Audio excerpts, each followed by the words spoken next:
Hello दोस्तों, मैं आज आ गया आपके सामने बहुत बड़ा कॉन्सेप्ट लेकर, जो आप क्वेश्चन को स्वयं से नहीं बना पाते हैं। आप जब क्लास 10th में जाते हैं तो आप इस प्रकार क्वेश्चन देखते हैं कि अरे क्वेश्चन कैसे आ गया मेरे माइंड में। जब आप जेईई मेंस की ओर बढ़ते हैं एग्ज़ाम देने की ओर, तो आपको क्वेश्चन नहीं बन पाता है। तो आप क्वेश्चन को कैसे स्वयं से बनाएंगे, मैं आज इस वीडियो में आपको शुरू से अंत तक बताने वाला हूँ।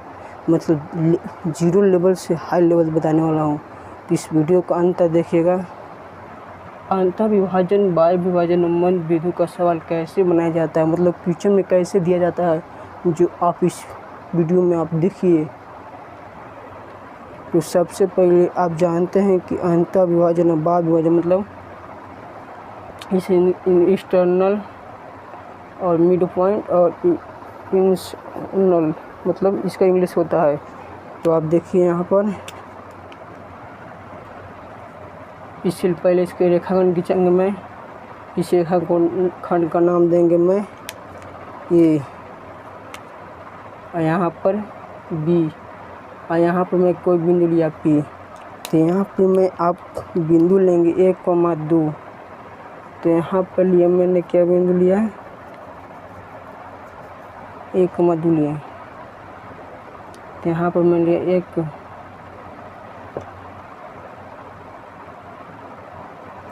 3,2। तो आप इसकी चुटकियों में हल कर सकते हैं। आप सोचेंगे कि मैं इसे एक सेकंड में कैसे सॉल्व कर दूंगा, कि मतलब इसका मतलब यह बिंदु पी ये बी रेखाखंड को किन अनुपात में बांट रहा है, मतलब क्या अनुपात में, 1:2 में, क्या अनुपात 3 में बांट रहा है। तो आप 1 सेकंड बता दीजिएगा, क्योंकि यहाँ पर 1,2 है। अब ग्राफ से देखिए 3,2 है, तो क्या यहाँ से क्या है, 2 ज़्यादा है, 2 ज़्यादा है। यहाँ पर पी बिंदु है, और यहाँ पर पी बिंदु भी दे दिए आप, मतलब पी बिंदु दे दिया मतलब क्या, यहाँ पर मैं आपको 2,2। तो आप पूरा कंठा हो जाते हैं, कह सकते हैं कि 1:1 में बांटेगा। तो कैसे, आप इसे प्रूफ करके देख लीजिए।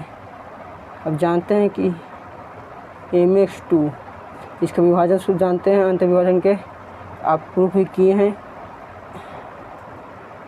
तो mx2 m की जगह पर 1 रखिए ना, कुछ रखिए, m की जगह पर m रख दिए। x2 3 प्लस n प्लस 1 बटा m प्लस n, मैं आपको बताने वाला हूँ। और m y की जगह पर 2 रखिए, प्लस n y1 बटा m प्लस n, यहाँ पर 3m आएगा, और यहाँ पर n बटा m प्लस n, और यहाँ पर 2m प्लस 2n बटा m प्लस n।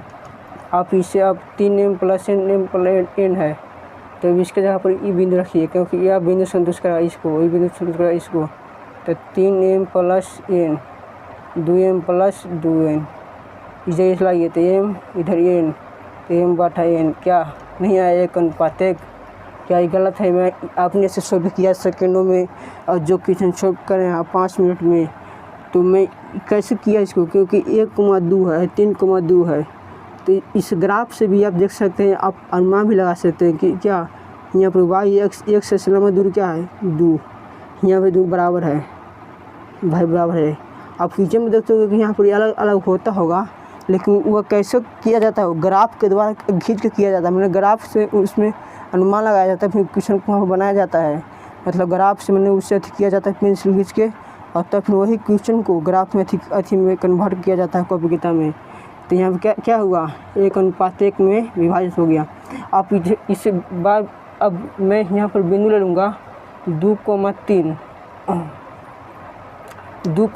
ले लूँगा, 2,3 गलती से मैं ले लूँगा।